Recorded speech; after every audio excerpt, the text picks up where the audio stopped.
नमस्कार साथियों, मैं अनूप पुनिया आप सभी का एग्जाम गुरुकुल भाई अनूप पुनिया यूट्यूब चैनल पे स्वागत करता हूं। जैसा कि आपको पता है, हम पॉलिटी पढ़ रहे हैं और पॉलिटी की इस सीरीज में हम प्रेसिडेंट यानी राष्ट्रपति का टॉपिक पढ़ रहे हैं। राष्ट्रपति के टॉपिक में हम पढ़ रहे हैं राष्ट्रपति की शक्तियां, पावर्स ऑफ प्रेसिडेंट। और पावर्स ऑफ प्रेसिडेंट में हम आज देखेंगे प्रेसिडेंट के पास जो इमरजेंसी पावर्स है यानी आपातकाल की जो शक्तियां हैं उनके बारे में देखेंगे। तो यानी आज का हमारा टॉपिक है emergency powers. Powers of president में इमरजेंसी पावर्स यानी आपातकाल शक्तियां, आपातकाल शक्तियां। ठीक है, इमरजेंसी पावर्स हमारे संविधान के भाग 18 में है, पार्ट 18। किसमें है ये? पार्ट 18 यानी भाग 18 में है। और कहां से कहां तक है इसमें? Article 352 to article 360। आर्टिकल 360, ठीक है। और जो आपातकाल का प्रावधान है वो कहां से प्रेरित है, कहां से प्रेरित होके, किस संविधान से प्रेरित होके हमने अपने जो संविधान में इसको अडॉप्ट किया था? तो जर्मनी के संविधान से। सोर्स क्या है? सोर्स है जर्मनी।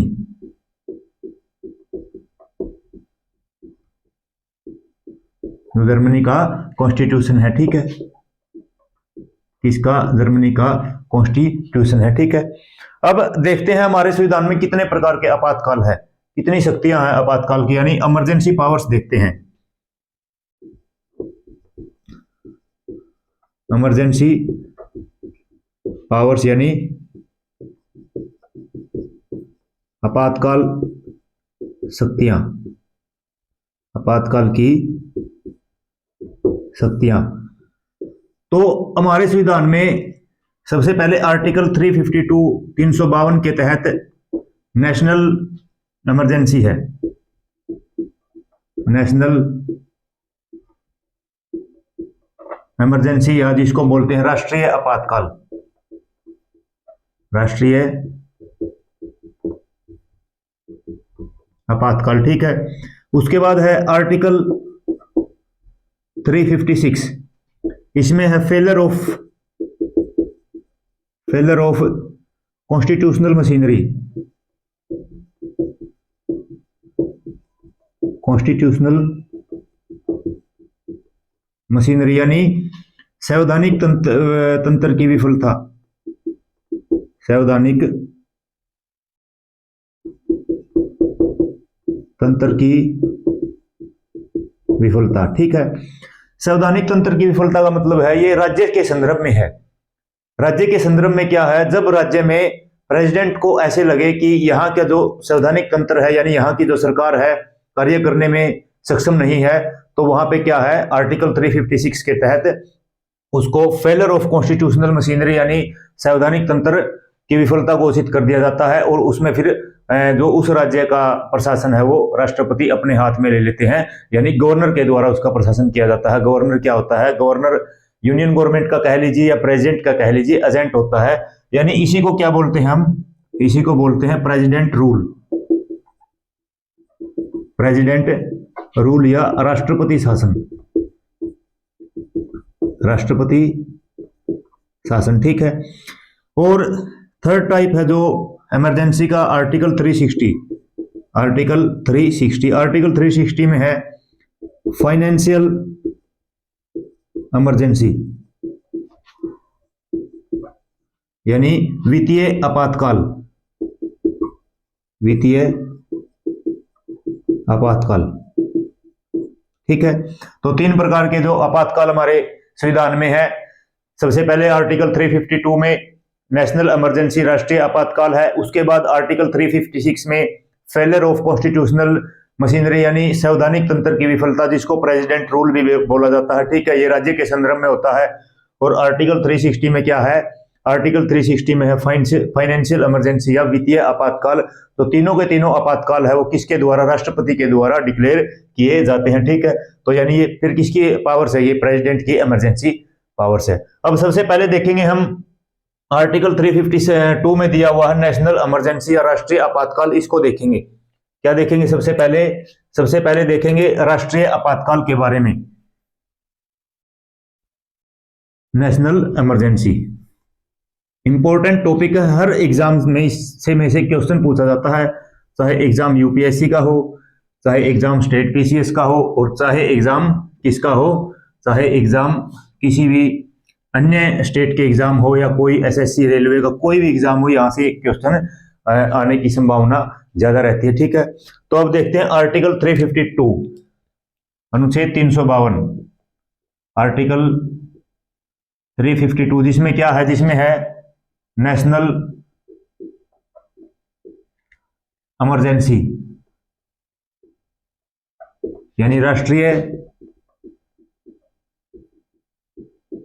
आपातकाल। राष्ट्रीय आपातकाल, तो राष्ट्रीय आपातकाल क्या है?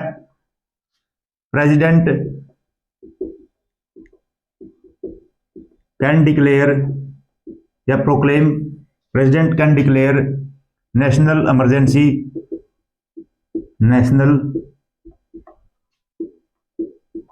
इमरजेंसी ऑन 3 बेसिस, 3 आधारों पे। ठीक है,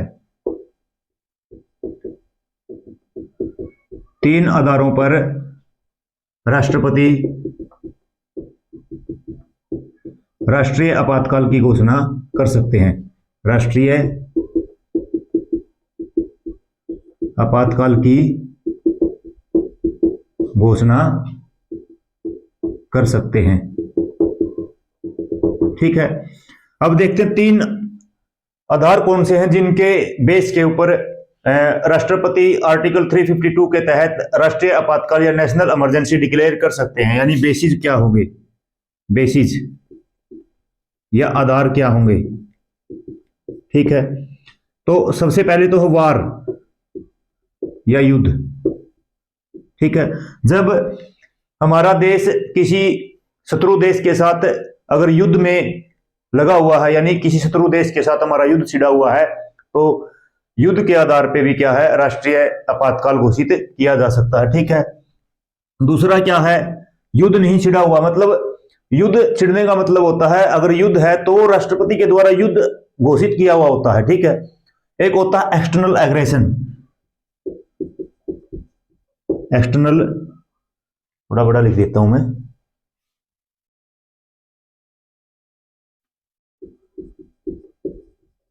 एक्सटर्नल एग्रेशन यानी बाह्य आक्रमण,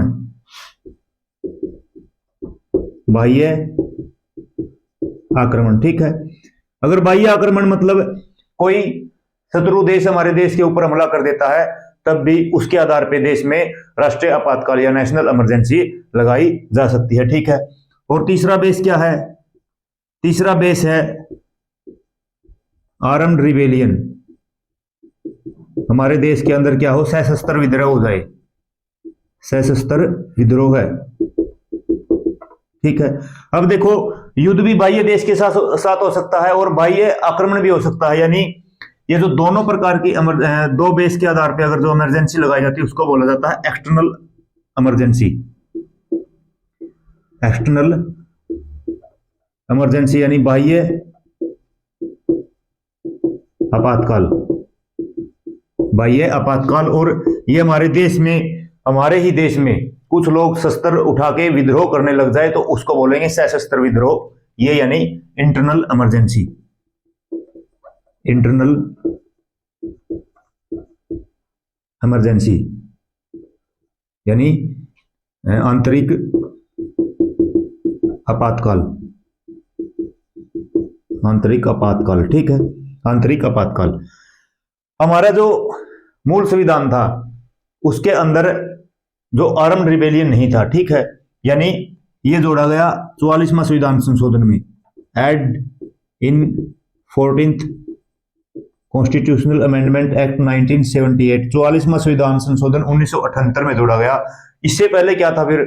इससे पहले भी बहुत रोमांचक बैकग्राउंड इसका है, लेकिन यहां पे आप नोट कर लिए बिफोर दैट, इससे पहले, बिफोर दैट, इससे पहले, इससे पहले ये जो तीसरा फैक्टर है जिसके आधार पे राष्ट्रीय आपातकाल का लगा जाता है, यहां पे था इंटरनल डिस्टरबेंस, इंटरनल डिस्टरबेंस यानी आंतरिक अशांति, आंतरिक अशांति। ठीक है, यानी 44वां संविधान संशोधन में जोड़ा गया था क्या, जो आर्म्ड रिबेलियन है उससे पहले 1978 से पहले जो तीसरा फैक्टर होता था जिसके आधार पे नेशनल इमरजेंसी लगाई जाती है, वो होता था आंतरिक अशांति या इंटरनल डिस्टरबेंस। ठीक है, और जब जब इंटरनल डिस्टरबेंस यानी आंतरिक अशांति का जिक्र आता है तब तब वहां पे हमारे देश के इतिहास में प्राइम मिनिस्टर इंदिरा गांधी को याद किया जाता है, क्योंकि उन्होंने 1975 में क्या लगाई थी, नेशनल इमरजेंसी लगाई थी। उसका बैकग्राउंड देखेंगे तो ये बैकग्राउंड देखेंगे भी, जो आंतरिक अशांति या इंटरनल डिस्टरबेंस जो शब्द है उसको हटा के आर्म्ड रिबेलियन सशस्त्र विद्रोह का शब्द क्यों जोड़ा गया, इसका थोड़ा सा बैकग्राउंड हम देखेंगे। ठीक है, तो देख लेते हैं एक बार इसका बैकग्राउंड देख लेते हैं थोड़ा सा, क्योंकि जब जब मैं तो ये मानता हूं जो हमारी former prime minister Shrimati Indira Gandhi ji थी वो बहुत ही अच्छी प्रधानमंत्री थी, क्योंकि जब देश बहुत ज्यादा दिक्कतों से गुजर रहा था, पहले पंडित जवाहरलाल नेहरू ने, उसके बाद लाल बहादुर शास्त्री जी ने और उसके बाद फिर श्रीमती इंदिरा गांधी जी ने बड़ा अच्छा कार्य किया। और अगर मेरा व्यक्तिगत विचार मानो तो इंदिरा गांधी के कार्यकाल का जो एक सबसे बुरा काम था वो ये आपातकाल यानी इमरजेंसी की जो घोषणा थी, वही सबसे बुरा काम था। उसके अलावा कोई इतना वो नहीं, अच्छे काम उन्होंने बहुत अच्छे काम किए। तो देखते हैं बैकग्राउंड थोड़ा सा क्या बात है 1970 के दशक की। 1970 के दशक में जब इंदिरा गांधी की सरकार थी, कांग्रेस की सरकार थी, और उस दौरान क्या होता है, जयप्रकाश नारायण स्वतंत्रता सेनानी थे और प्रधानमंत्री श्री जवाहरलाल नेहरू जी के साथ उनके बहुत अच्छे संबंध थे, काफी अच्छे संबंध थे।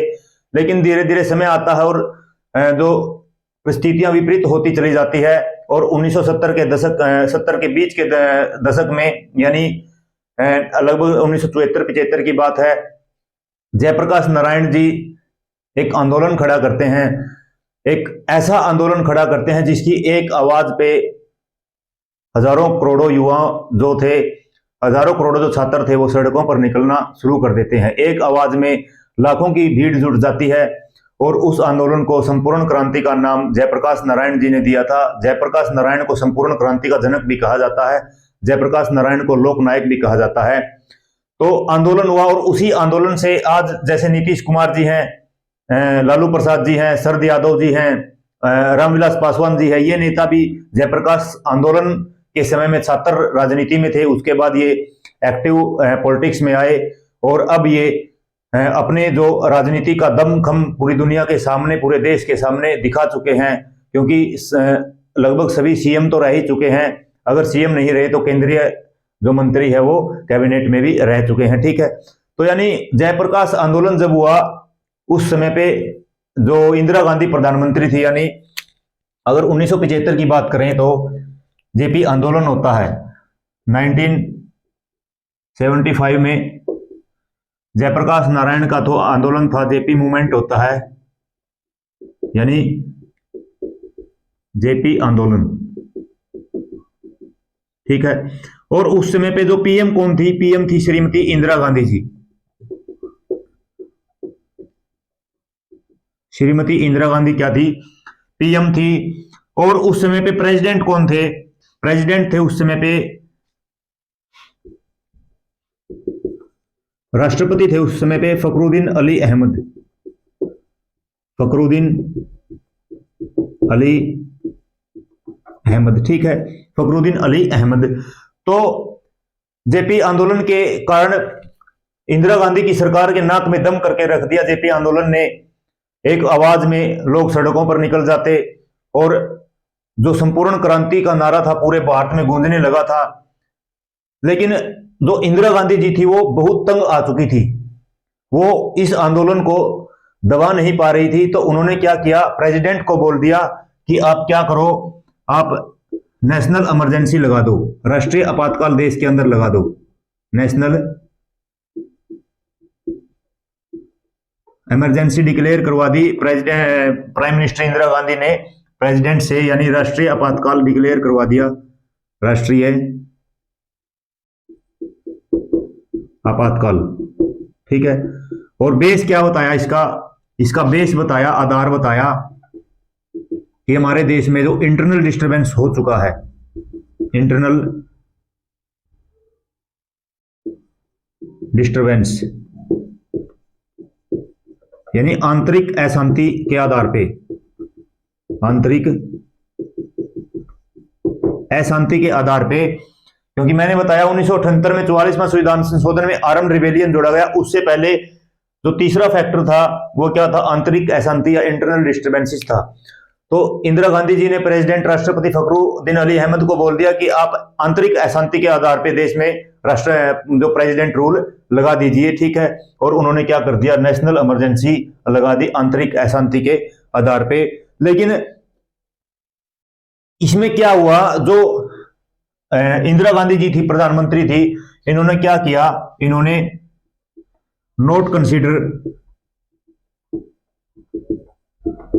The advice of cabinet, note consider the advice of cabinet, यानी जो मंत्रिमंडल, ठीक है, मंत्रिपरिषद नहीं है यहाँ पे। आप ये बात ध्यान रखना, हम हर जगह ये पढ़ते हैं कि मंत्रिपरिषद के सलाह पे राष्ट्रपति कार्य करते हैं, लेकिन आर्टिकल 352 में कैबिनेट यानी मंत्रिमंडल लिखा हुआ है, बाकी सब जगह आपको मंत्रिपरिषद मिलेगा, ठीक है। मंत्रिमंडल की सलाह के बिना क्या लगाई थी उन्होंने, नेशनल इमरजेंसी या राष्ट्रीय आपातकाल लगाया था फखरुद्दीन अली अहमद, जब हमारे देश के तत्काल राष्ट्रपति थे और तत्काल प्रधानमंत्री इंदिरा गांधी जी के कहने पर, ठीक है। तो कहानी ये थी। लेकिन देखो इसमें तो फिर तानाशाही वाला रवैया आ गया, क्योंकि जब प्रधानमंत्री ने चाहा और राष्ट्रपति को बोल दिया, और राष्ट्रपति ने फिर क्या कर दिया, देश में राष्ट्रीय आपातकाल लगा दिया। उसके बाद क्या, सारी की सारी शक्ति राष्ट्रपति के पास, और जैसा चाहे वैसा कार्य करवा सकते हैं वो। यानी ये तो फिर तानाशाही का रवैया हो गया। और प्रधानमंत्री इंदिरा गांधी को उस समय पे इसी बात के लिए उनकी आलोचना की जाती थी कि जो इंदिरा गांधी का रवैया है वो तानाशाही हो चुका है, क्योंकि उन्होंने आंतरिक अशांति के आधार पे क्या कर दिया, जो राष्ट्रीय आपातकाल लगा दिया। लेकिन लोगों का ये कहना था कि क्या किसी भी व्यक्ति को भारत देश के नागरिक को आर्टिकल 19 के तहत आंदोलन करने की, सभाएं करने की, इकट्ठे होने की, सम्मेलन करने की अनुमति हमें मौलिक अधिकार है। लेकिन उन मौलिक अधिकारों का उल्लंघन क्या कर दिया, इंटरनल डिस्टर्बेंस या आंतरिक अशांति के आधार पर राष्ट्रीय आपातकाल लगा के उनका उल्लंघन कर दिया। तो जो देश की जनता थी उनका यह कहना था, विपक्ष का भी यह कहना था, और विपक्ष के सबसे बड़े चेहरे थे कौन, जयप्रकाश नारायण जी, लोकनायक जयप्रकाश नारायण थे। भारत रत्न भी रहे हैं, इनको रमन मैग्सेसे अवार्ड भी मिला हुआ, 1999 में शायद इनको भारत रत्न मिला, और अप्रोक्स 1965 में इनको मैग्सेसे अवार्ड भी मिला हुआ है। यानी छोटी हस्ती नहीं थे, जयप्रकाश नारायण जी थे। और अगर आजादी के बाद किसी एक व्यक्ति की बात की जाती है तो आजादी के बाद जयप्रकाश नारायण जी एक ऐसे व्यक्ति हैं जिनकी एक आवाज पे पूरा भारत देश जाग उठता था। तो ये था। अब देखो आंतरिक अशांति जो यहाँ पे शब्द था ये खतरनाक हो गया, क्योंकि कोई भी आंदोलन करेगा तो उसको दबाया जाएगा आंतरिक अशांति के आधार पे, और क्या लगा दिया जाएगा, राष्ट्रीय आपातकाल या नेशनल इमरजेंसी लगा दिया जाएगा। उसके बाद फिर 1975 में नेशनल इमरजेंसी लगती है, और जो इंदिरा गांधी या कांग्रेस की जो सरकार थी उसका कार्यकाल 1-1 साल करके 2 बार बढ़ाया जाता है। लेकिन फिर उसके बाद इलेक्शन होते हैं, और इलेक्शन में फिर प्रधानमंत्री इंदिरा गांधी जी को या कांग्रेस की जो कांग्रेस पार्टी है उसको आने वाले चुनाव में बहुत बड़ा झटका लगता है, और वो सत्ता खो देते हैं, और फिर सत्ता में आती है जनता पार्टी गवर्नमेंट, और प्रधानमंत्री बनते हैं मोरारजी देसाई, ठीक है। यानी ये बात हो गई। अब ये बात होने के बाद फिर क्या है, देखो उसके बाद फिर यही लिख लेते हैं, उसके बाद किसकी गवर्नमेंट आती है, 1977 की बात करें या 1978 में फिर जो 44वां संविधान संशोधन होता है, यानी 1977 में जनता पार्टी गवर्नमेंट आती है। यानी जनता दल सरकार आती है, जनता दल की क्या आती है, सरकार आती है, ठीक है। और फिर इन्होंने क्या किया, इन्होंने हमारे संविधान में 44वां संविधान संशोधन 1978 किया, ठीक है। 44th संविधान संशोधन 1978, 44वां संविधान संशोधन किया गया जब जनता पार्टी आती है सत्ता में। और प्रधानमंत्री कौन थे, मोरारजी देसाई जी हमारे देश के जब तत्कालीन प्रधानमंत्री हुआ करते थे, ठीक है। अब देखते हैं जो 44वां संविधान संशोधन है इसमें क्या किया गया, ठीक है, क्योंकि मैंने इसके बारे में इससे पहले इतना बैकग्राउंड बताया, तो फिर 44वां संविधान संशोधन जनता पार्टी ने आते ही किया, तो क्या उसका मतलब क्या मकसद था। तो इन्होंने दो बातें मुख्य रूप से जोड़ी। क्या बातें जोड़ी मुख्य रूप से बातें जोड़ी। एक तो जो मेन बात यही थी भाई कि क्या आंतरिक अशांति के आधार पर फिर तो कभी भी जो प्रधानमंत्री बोलेंगे राष्ट्रपति को, और क्या कर देंगे, प्रधानमंत्री राष्ट्रपति को बोलते ही राष्ट्रपति आंतरिक अशांति के आधार पे नेशनल इमरजेंसी लगा देंगे। लेकिन ये तो फिर क्या तानाशाही रवैया हो जाएगा। तो यानी 44वां संविधान संशोधन में 44th कॉन्स्टिट्यूशनल अमेंडमेंट एक्ट 1978, ठीक है, नेशनल इमरजेंसी से रिलेटेड इसमें क्या प्रावधान जोड़े गए। सबसे पहला प्रावधान तो यह जोड़ा गया, जो इंटरनल डिस्टरबेंस था, इंटरनल डिस्टरबेंस यानी आंतरिक अशांति थी, जो आंतरिक अशांति थी, जो इसको क्या बना दिया गया, इसकी जगह पे रिप्लेस कर दिया गया, इसको ऐसे कर देते हैं, रिप्लेस कर दिया गया, रिप्लेस्ड बाय, किसके द्वारा रिप्लेस कर दिया गया, आर्म्ड रिबेलियन, आर्म्ड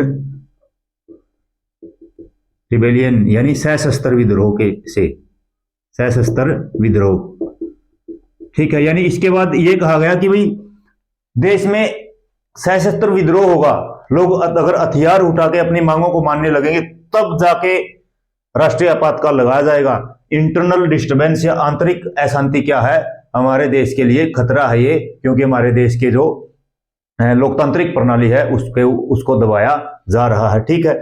और दूसरा क्या जोड़ा गया, दूसरा जोड़ा गया, एक सबसे बड़ी गलती क्या थी इंदिरा गांधी, प्रधानमंत्री इंदिरा गांधी की, कि उन्होंने बिना मंत्रिमंडल के सलाह से क्या कर दिया, प्रेसिडेंट को बोल दिया कि आप जो राष्ट्रीय आपातकाल घोषित कीजिए।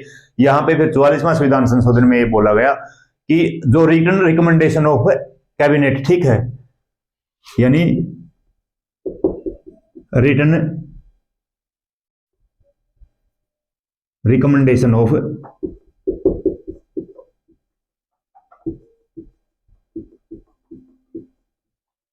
रिटन रिकमेंडेशन ऑफ कैबिनेट, मंत्रिमंडल की लिखित परामर्श पर, लिखित सलाह पर, मंत्रिमंडल की लिखित परामर्श पर, ठीक है। ये दो बातें जोड़ी गई, यानी एक तो क्या है, आर्म्ड रिबेलियन होगा इंटरनल डिस्टर्बेंसेस की जगह, और दूसरा क्या है, मंत्रिमंडल की लिखित सलाह क्या है, जरूरी है, यानी जो राष्ट्रीय आपातकाल घोषित करने से पहले, ठीक है। अब देखते हैं जो राष्ट्रीय आपातकाल की उद्घोषणा कैसे होती है, यानी proclamation of national emergency, proclamation of national emergency.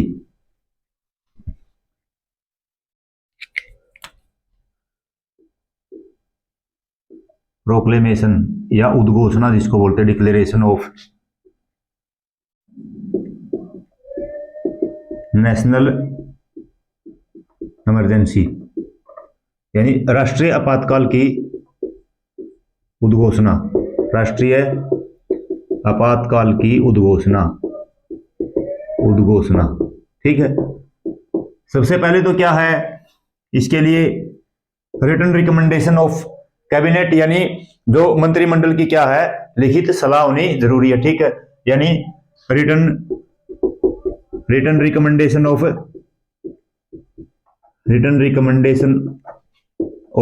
President, यानी राष्ट्रपति की लिखित, मंत्रिमंडल की लिखित सलाह पर, recommendation of cabinet, it's my mistake, मंत्रिमंडल की लिखित सलाह पर, लिखित परामर्श पर, ठीक है। उसके बाद अगली बात क्या कही कि देश के पूरे देश में क्या है, एकदम राष्ट्रीय आपातकाल लगाई जा सकती है एक बार में, ठीक है। यानी इंटायर कंट्री में, यानी इंटायर कंट्री का मतलब संपूर्ण पूरे देश में एक साथ क्या लगाई जा सकती है, जो राष्ट्रीय आपातकाल या नेशनल इमरजेंसी लगाई जा सकती है, या फिर किसी एक भाग में, ठीक है। और any part of country, any part of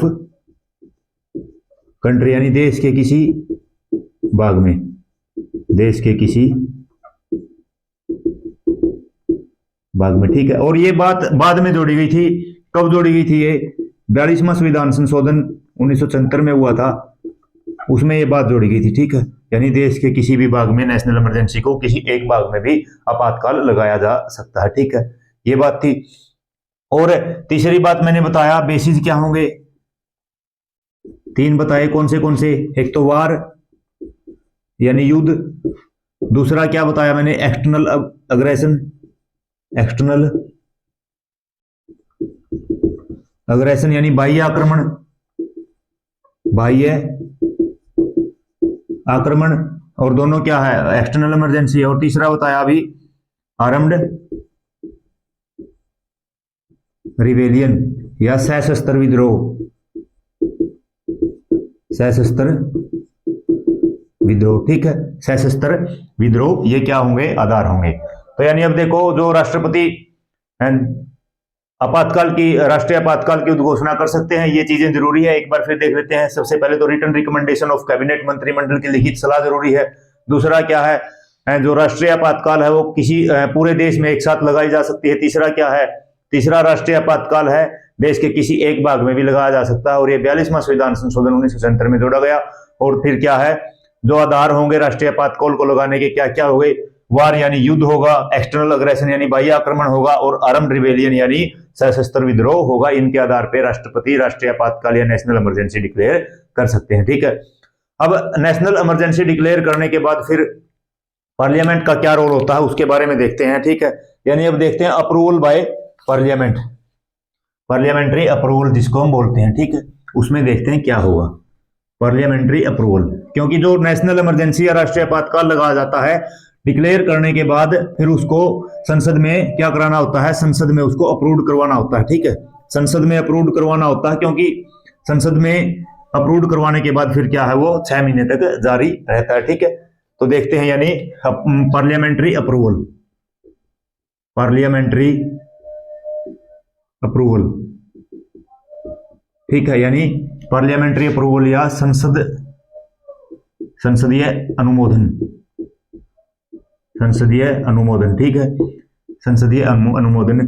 तो क्या है, after the proclamation of emergency, यानी इमरजेंसी के बाद, after the proclamation of emergency या नेशनल इमरजेंसी, आपातकाल की उद्घोषणा के बाद, आपातकाल की उद्घोषणा के बाद, ठीक है। आपातकाल की उद्घोषणा के बाद विद इन 30 डेज, 30 दिन में, विद इन 30 डेज, ठीक है, विद इन 30 डेज, 30 दिन के भीतर,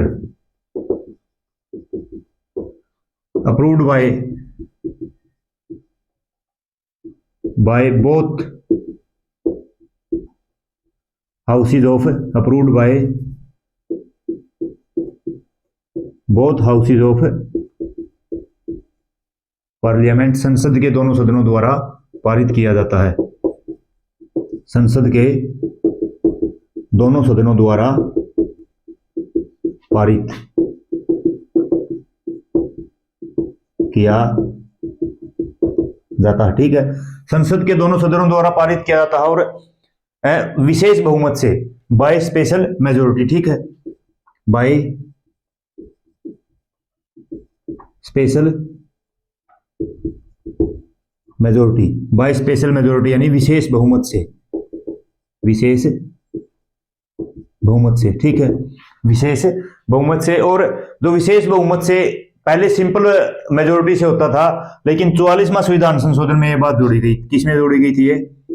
44वां संविधान संशोधन 1978, ठीक है, 44वां संविधान संशोधन 1978। और विशेष बहुमत का मतलब क्या है? विशेष बहुमत का मतलब क्या है? एक तो जो majority of the total member of house, ठीक है। पहला तो क्या होगा, यानी इसका मतलब क्या है? इसका मतलब है majority of total member of, topic पढ़ेंगे पूरा में जो मेजोरिटी का है, ठीक है। Majority of total member of house, total member of house and 2/3 member of present and voting, present and voting, ठीक है। यानी कुल सदस्यों का बहुमत, तथा बहुमत का मतलब 50% प्लस 1, और जो प्रेजेंट और वोटिंग मेंबर है, यानी जो उपस्थित रहे जिसने वोट किया उनका 2/3, ठीक है, ऐसे होगा, ठीक है। यानी 2/3 तो क्या है, जो प्रेजेंट और वोटिंग है उनका, और जो मेजोरिटी है टोटल मेंबर की। जैसे मान लो 500 सदस्य हैं, ठीक है, क्या है, 500 सदस्य है, अगर मेजोरिटी निकाले तो 250, 50% प्लस 1 यानी 251 मेजोरिटी हो गई। और मान लेते हैं इसमें से जो 543 क्या है, 543 उपस्थित हुए, ठीक है, 543 क्या हुए, उपस्थित हुए और वोट किए, यानी ये प्रेजेंट एंड वोटिंग है। तो इसका क्या है, 2/3। अब इसको 2 से देखोगे, 2, 3 और 1, 131, 393 हो गया। अब देखो 251 है और ये 393, यानी जो विशेष जो सिंपल मेजोरिटी है कि इसकी टोटल मेंबर की, उससे क्या ज्यादा है, तो ऐसे क्या होगा, पास होगा। अगर ये कम रह जाती है, 2/3 जो presentation of voting and presentation है, जो वो क्या है, कम रह जाती है, तो फिर क्या उसको पास नहीं माना जाएगा, ठीक है। यानी ये क्या है, ये संसद में जो इमरजेंसी है उसको अप्रूव करवाने का तरीका है। एक बार फिर देख लेते हैं। इमरजेंसी को डिक्लेयर करने के बाद, उद्घोषणा के बाद 30 दिन के अंदर वो क्या है, संसद के दोनों सदनों में पारित करवाई जाती है, किससे, विशेष बहुमत से। और विशेष बहुमत वाली बात कब जोड़ी गई, 44वां संविधान संशोधन 1978 में यह बात जोड़ी गई। विशेष बहुमत का मतलब है majority of the total member of the house and 2/3 member of the present and voting, यानी कुल सदस्यों का बहुमत तथा प्रेजेंट उपस्थित और मत करने वाले सदस्यों का 2/3 सदस्य होने जरूरी है, ठीक है। तो यानी ये क्या है, यह संसद में अप्रूवल। अब मान लेते हैं भाई, जो इमरजेंसी राष्ट्रपति के द्वारा घोषणा कर दी, लेकिन उस समय पे लोकसभा क्या है, भंग है, लेकिन यहां पे तो क्या बोला है, दोनों हाउसेज के द्वारा क्या होनी चाहिए, वो अप्रूव्ड होनी चाहिए स्पेशल मेजोरिटी से। तो यानी देख लेते हैं, इफ जो डिसोल्यूशन ऑफ लोकसभा, ठीक है, ये देख लेते हैं एक बार, लोकसभा क्या हो, डिसोल्व हो, तो क्या होगा फिर। अगर लोकसभा डिसोल्व है तो 30 दिन के अंदर क्या है, राज्यसभा के द्वारा उसको पारित, राज्यसभा में पारित करवा लिया जाता है। और जो उसके बाद नई लोकसभा आती है, फिर 30 दिन के अंदर उस जो नई लोकसभा में भी पारित उसको करवाना होता है, ठीक है।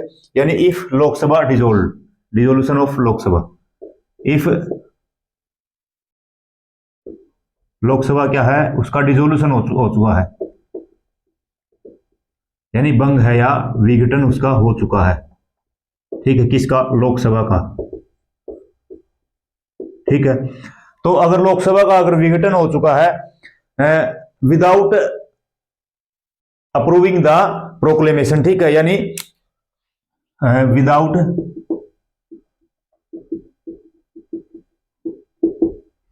Approving the proclamation of emergency, without approving the proclamation, यानी उद्घोषणा को, उद्घोषणा के अनुमोदन के बिना, अनुमोदन के बिना, ठीक है। यानी जो राष्ट्रपति है, सॉरी, जो प्रेसिडेंट के द्वारा नेशनल इमरजेंसी डिक्लेयर की गई है, उसको लोकसभा ने जो अप्रूव ही नहीं किया था, उससे पहले क्या हो गई, वो भंग हो गई। तो फिर क्या है, राज्यसभा के द्वारा क्या किया जाता है, उसको अप्रूव किया जाता है, अप्रूव्ड बाय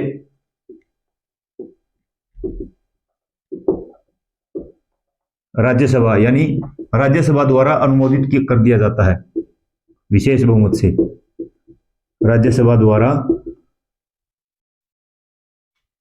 अनुमोदित किया जाता है, ठीक है। तो क्या लोकसभा का रोल है? हाँ, अगर उसके बाद फिर अगर नई लोकसभा आती है, ठीक है, क्या है, नई लोकसभा आती है, यानी लोकसभा रिकॉन्स्टिट्यूट होती है आफ्टर द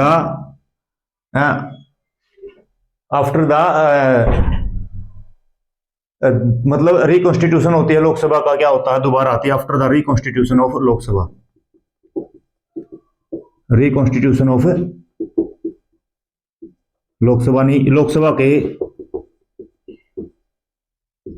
लोकसभा के पुनर्गठन के बाद बोल सकते हैं, पुनर्गठन के बाद, ठीक है, लोकसभा के पुनर्गठन के बाद या लोकसभा के नई लोकसभा के, ठीक है, उसके अगर लोकसभा फिर रिकॉन्स्टिट्यूट हो जाती है तो विद इन 30 डेज उसमें भी क्या करवाना होगा, पास करवाना होगा, विद इन 30 डेज उसको क्या करवाना होगा, पास करवाना होगा, किससे, स्पेशल मेजोरिटी से अप्रूव्ड करवाना होगा, ठीक है, अप्रूव्ड करवाना होगा, ठीक है। तो ये था क्या, अगर लोकसभा भंग हो चुकी है बिना अनुमोदन के, बिना अप्रूव के, तो राज्यसभा उसको अप्रूव करेगी, और जब नई लोकसभा आएगी उसकी प्रथम बैठक के 30 दिन के अंदर क्या है, उसको नई लोकसभा में फिर पास करवाना होगा, ठीक है, ये था। उसके बाद जो एक बार अगर नेशनल इमरजेंसी डिक्लेयर हो जाती है तो क्या है, वो 6 मंथ के लिए कंटिन्यू रहेगी, ठीक है, 6 महीने के लिए क्या रहेगी, वो कंटिन्यू रहेगी, यानी once national emergency is approved by Lok Sabha, ठीक है, once national emergency is approved by both house, important point है, वंस नेशनल इमरजेंसी, NE लिख रहा हूं, ठीक है, national emergency approved by both house, दोनों हाउसों के द्वारा, then continue with for 6 month, continues for 6 month, ठीक है, 6 महीने तक क्या रहेगी, वो कंटिन्यू रहेगी, 6 महीने तक जारी रहेगी, और उसको इंडेफिनेट पीरियड के लिए बढ़ाया जा सकता है 6 महीने की अप्रूवल के बाद, यानी can be extended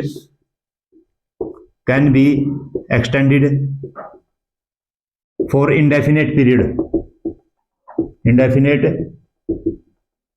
period after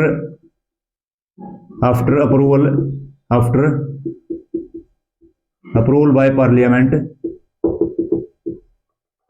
every 6 month, यानी प्रत्येक 6 माह के बाद, ठीक है, प्रत्येक 6 माह के बाद उसको पार्लियामेंट में अप्रूव करवा के या संसद के दोनों सदनों में उसको अनुमोदित करवा के या पास करवा के उसको अनिश्चित काल के लिए बढ़ाया जा सकता है। तो आज हमने देखा नेशनल इमरजेंसी या राष्ट्रीय आपातकाल आर्टिकल 352 के तहत, अभी पूरा नहीं हुआ, अभी इसमें थोड़ा सा और बचता कि राष्ट्रीय आपातकाल को कैसे खत्म किया जाता है और उसके बाद राष्ट्रीय आपातकाल के क्या प्रभाव है। तो एक क्लास और लेके आएंगे, उसके बाद फिर हम पढ़ेंगे आर्टिकल 356 के तहत जो फेलियर ऑफ कॉन्स्टिट्यूशनल मशीनरी यानी संवैधानिक तंत्र की विफलता, जिसको प्रेसिडेंट रूल बोलते हैं, और फिर देखेंगे हम आर्टिकल 360 के तहत फाइनेंशियल इमरजेंसी या वित्तीय आपातकाल कैसे लगाया जा सकता है, उससे रिलेटेड क्या प्रावधान हमारे संविधान में है। और उम्मीद करता हूं आपको सभी चीजें अच्छे तरीके से समझ में आई होगी और सभी चीजें आप नोट जरूर कर रहे होंगे। मैं एक बार फिर से आपको ये सख्त शब्दों में रिकमेंड करता हूं या आपको मैं सलाह देता हूं कि इन चीजों को आप नोट जरूर कीजिए, क्योंकि ये चीजें आपके पास कहीं से इतनी आसान भाषा में नहीं आएंगे, क्योंकि आप इस मंच के ऊपर पढ़ रहे हो और इसमें जो 2-3 मेन बुक हैं, अच्छी बुक हैं, एम लक्ष्मीकांत, DD बसु जैसी बुक्स हैं, उनका निचोड़ मैं आपके सामने रख रहा हूं। आप उन बुक्स से इन नोट्स को कंपेयर भी कर सकते हो, आपका एक भी पॉइंट वहां से आपको अलग नहीं मिलेगा, सभी चीजें मैं कवर करता हुआ चल रहा हूं। और अगर आप हमारे चैनल पे फर्स्ट टाइम विजिट कर रहे हो या फर्स्ट टाइम जुड़े हो तो चैनल को सब्सक्राइब जरूर करना, लाइक करना, वीडियो को शेयर करना अपने फ्रेंड सर्कल में, और कमेंट में बताना राष्ट्रीय आपातकाल या नेशनल इमरजेंसी क्लास आपको कैसी लगी, और हमारी पॉलिटी की जो सीरीज चली हुई है वो आपको कैसी लगती है। इस चैनल पर जुड़ने के लिए, हमको इतना प्रेम देने के लिए, इतना सहयोग देने के लिए आप सभी का बहुत बहुत धन्यवाद। Thank you. जय हिंद, जय भारत।